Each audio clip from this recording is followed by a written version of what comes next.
you jump in the game, your life changed forever. That's why I always say when everybody want to be a rapper, everybody want to be a singer, everybody not made out to do that. Not even strong enough mentally to battle it. I've never had a hit record, like a record that took me through the moon. So it's like I've been making money off of me and my fan base and how I've built my page up since the beginning. Even if I wasn't rapping, like I would still be making so much money just off of social media.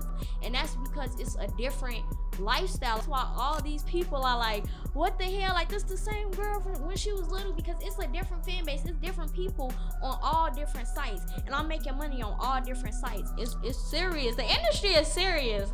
There is no magic to gaining achievements. It's all about hard work, choices, and persistence. With these three things, even a loss can become an extraordinary achievement. I just lost the words. Nia Kay has amassed an enormous fan base, all by outworking her peers and choosing to not only bounce back, but learn and improve from her losses, and never giving up on her goals with an unimaginable persistence. From the family around her at such a young age, it was only a matter of when and not if Nia Kay would take over whatever industry she set her mind to. From her time on Lifetime's popular show, The Rap Game, that helped boost her in notoriety even without winning, she is now looking at millions of followers combined through all her social media platforms. With her love for music, has now turned from verses and beats into a multifaceted mogul with her talents touching countless industries. So today, like always, let's take a look back so we can appreciate just how far Nia Kay has rose. Yo, end up enjoying this video, please hit like, subscribe. Like always, I appreciate anybody for just taking their time to watch these videos. I do know how valuable your time is. So without further ado, let's go ahead and blast right back into this. Born on December 8th in 2001, Nia Kay, the Duchess of Chicago, was on stages before she was even out of the womb. With her parents already being in the music industry, her mother Toni was already doing music and performing up until she was about 7 or 8 months pregnant with Nia Kay.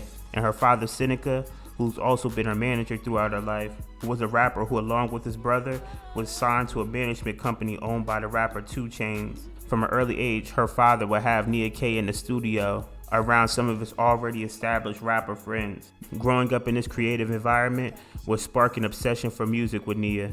So around the age of 6, she would start singing, but funny enough, she didn't like her own voice. Long before going all in on rap in her early childhood, Nia Kay would struggle with type 1 diabetes. After being able to detect it early, Nia Kay would grow up dealing with TD1, but instead of letting it get her down, she became an advocate for it and decided to show people what was possible. Even with something that a lot of people would consider detriment, Nia Kay decided that it would become part of her superpowers. Her mom would introduce her into modeling around the age of 2, but it would be around the age of 7 when she would grace the TV for the first time, long before The Rap Game, when she was in a Children's Place ad. By the 2nd grade, Nia would start trying her different passions in music, playing the violin, the saxophone, and even the piano. And all of this while continually maintaining straight A's throughout school.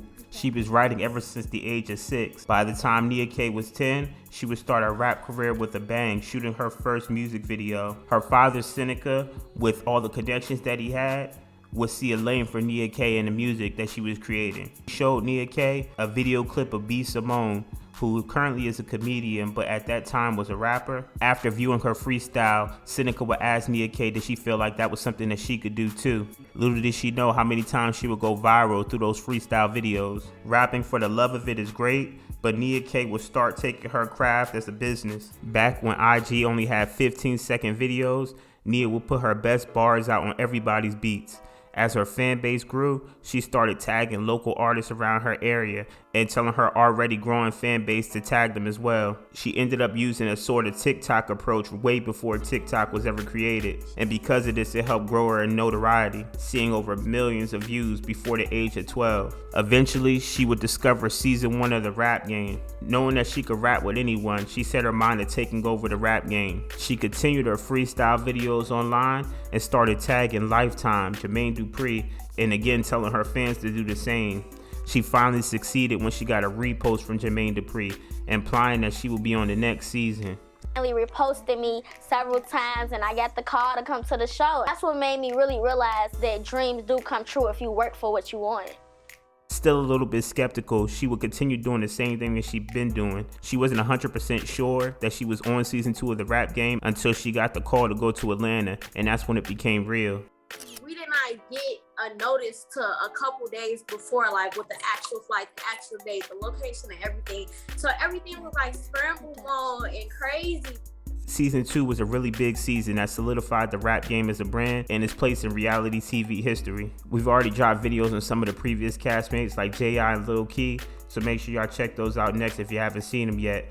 A lot of fans have their opinions on the winner of season 2, Monty, and the rest of the cast had their own controversies as well, like Jayla Marie and Tylee. Tylee and Minnie Barbie really didn't stay long that season though. So from the beginning, Nia Kay showed that she wasn't scared of whether it be Timberland or Queen Latifah. She had a ton of legends giving her respect early and extremely impressed a lot of people with her flow. To be honest, it seemed like she was in the lead battling with Lil Key nonstop throughout most of the season, but ironically, it would be an interaction between Key and Nia Kay's father that would be played up for the show, making Seneca become almost a villain in the eyes of the fans of the show. JD would later say her father's actions was a big part to his decision. JD would state that he wasn't a fan of Nia Kay's father and that he rubbed him the wrong way ever since what happened between him and Lil Key. And he also called him a stake in the grass and said that he wouldn't trust him and wouldn't want him to be a part of any of his teams. I think it was really interesting because of the fact that Nia Kay seemed to be one of the front runners that season, and it seems potentially that could have been a part of Jermaine Dupri's decision at the end of the season. For right or wrong, she would end up placing third that season to the disbelief of a lot of the rap game fans. But Nia Kay didn't allow her value to decrease based on JD's inability to see her worth. No disrespect to Monty though, but JD did select Monty. For Nia, as crushing as that loss must have felt, she didn't fold. If anything, she worked even harder. She would continue pushing and pulling in even more fans after her time on the show. And as she continued to keep putting out her freestyle videos and establishing her foothold in her social media empire, it still seemed that music was one of her main passions. But going viral is becoming more common. Her freestyles, whether solo or even some of her more viral collabs like with Vo, were all blowing up. She utilized her fan base and knew how to grow her platforms and monetize them. She would do a plethora of touring for the next few years with the So So Summer Tour, the Fresh Empire Tour, and she even did her own Sweet 16 tour, where she was able to not only grow her own platform, but also assist other young artists into getting them on stage as well. Throughout this time period was one of the big parts of Nia Kay's journey that had her fans going in a frenzy, and that was her relationships with the former winner of season 3 Nova and her now current relationship with Chicago rapper B Bands. No, the relationship ended because he was insecure, so yeah, then I went with Bands. But it was like that because of the fact we were selling on and off. We didn't start like officially dating till a long time after that. Regardless of whoever she was with, her time with Nova ended as he was struggling with some of his own mental health issues at the time, and Nia ended up with Bands, and now they seem solid. Building relationships appeared to be a strength of Nia's, allowing her to make moves inside the industry. She was popping up all over timelines with her freestyles, most notably her clip with one of the top female rappers currently, Cardi B. Thank you. Thank you. I put money on that. She gonna make it. I mean, on that girl. She gonna make it. But really, no matter who she was in front of, Nia Kay always brought the bars and paired it with her aggressive style. Never scared to get up close and personal or command her audience to feel her. As Nia's exposure continued to skyrocket, she would be approached for multiple business opportunities, even dipping her toe in the acting scene with her gigs on Every Day is Christmas. Even if it wasn't Christmas, that would just be the kind thing to do. Or the well-known show Empire. But out of all of this, what's most impressive to me is the work that's been getting done in the community. She's been able to give back to so many kids in her area with her back-to-school giveaways. She's locally known for celebrating the youth of Chicago and gives countless school supplies, haircuts, braided hairstyles, and just anything that she can to her community. She eventually ended up taking it back to an issue she struggled with since her childhood and started bringing awareness to type 1 diabetes.